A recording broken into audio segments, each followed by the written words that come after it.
back to Hey Kentucky. We are now happy to be joined by a graduating UK player, Jonny David, who spent 4 years here at the UK basketball program. Jonny, how are you? Yep, I'm good. How are you? Doing great. You had a wonderful time at Kentucky, I'm sure, but how did it go? Like, when you look back at your 4 years here, what are you going to remember?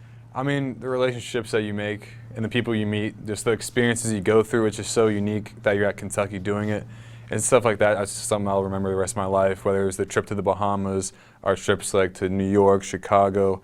Those are stuff that you normally just don't get other places, and something that I'll cherish for a while. So you started on that Jamal Murray team, right? Is Yeah. that the first year? All right, so you had the Murray team, Fox and Monk team, Knox and Shea in this year. Yeah. We'll put you on the spot. Okay. Who's the best player you think in those 4 years? Best overall player, I'd have to say Tyler Ulis. Tyler Ulis. Yeah, just as far as his IQ and basketball knowledge, I'd say he was definitely like the top. Like when I first got here, I was like, wow, this guy, he knows what he's doing. He knows everything. Yeah, given he was a sophomore at the time, but still like going through the program, there might have been better athletes, maybe better shooters, but I'd probably have to go with Tyler. There's a lot of Kentucky fans that see that answer and like it, because I think there's a lot of people that agree with you. Okay, you've been playing that time. Tell me, what's this program like kind of behind the scenes? I mean, you've been with all these different groups. You have the unique perspective of playing on 4 different teams. What do you think what happens behind the scenes of what's the difference between a Kentucky team that meets their potential and one that doesn't? I mean, anyone behind the scenes, I have a lot of respect for. This program is very, I wouldn't say hectic, but there's a lot of moving parts all the time. There's always a lot of media attention, a lot of everything. So I always respect the people that are the behind-the-scenes stuff. But as far as, are you talking about like team to team? Yeah, so for instance, your sophomore year, that Fox and Monk team, I think, hit its potential. Yeah. Then maybe 2 years ago with the Knox Shea team, maybe not quite hitting their potential. What do you think is the difference between that? I think it's all just depends on the team. It's all timing. Every team, I'm sure you've covered it for a while, you know they always hit their stride.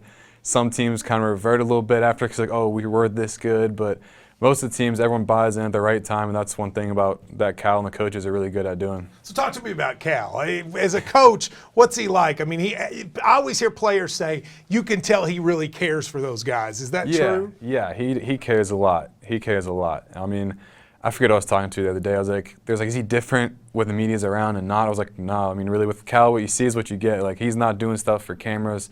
He's an upfront guy, tells it how it is, real. Yeah, and I just want to say I appreciate everything he's done for me over the last 4 years, and yeah. What's your best memory in these 4 years? Like, you're gonna look back, the one thing you'll look back and go, those were the glory days. That was a glory day. I mean, I'll probably have to say senior night. That was definitely something I'll remember for a while. I remember just like walking out there, kind of just like looking around, just like I was kind of like by myself out there for a second. And just kind of looking around, I was like, wow, I'm at Rep Arena right now. There's 20,000+ people just here right now, not counting on television. And that's something that, I know, that was one of those moments I just had to stop, take a deep breath, and just kind of look around and really realize where I was at. That's very cool. Now, you were a walk-on. There's going to be a new walk-on from in this viewing area. Brennan Canada is from George Rogers Clark in Winchester. What advice would you give him about that role? About that role, I mean, it's something that you just got to bring your A game every day. You can't really take days off. There's certain days like I'm sure KP said something earlier this year, is like, for me, my role, I could play the 4 one practice, I could play the point another practice. Depends if someone goes down, you just got to be able to adapt. And I'm sure I got to meet him when he was on campus. But yeah, I mean, you just got to bring your A game. I'm sure if he has any questions, he can ask me. I'm free. I'll give him whatever answers he wants. A lot of people don't realize this. You're like a scout in some ways also for the other team. You have to know the other team's games plans. Yeah, I definitely do. That's one thing.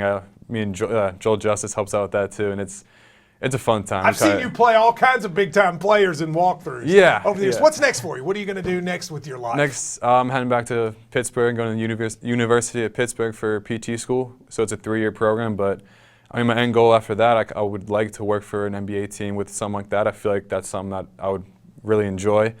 But overall, my dad has his own business, David Physical Therapy, and me and my brothers are going to eventually take over that, and our goal is to expand it. So, well, if you want to do physical therapy in the NBA, you certainly have a Rolodex full of teammates that can help you get a start. Jonny, it's always been great following you the last 4 years. Good luck to you, my friend. Appreciate you. Thanks for having me. Hey, no problem. We'll take a break and be right back. Oh, by the way, he's doing signing tonight in Florence, so if you're around, go check him out.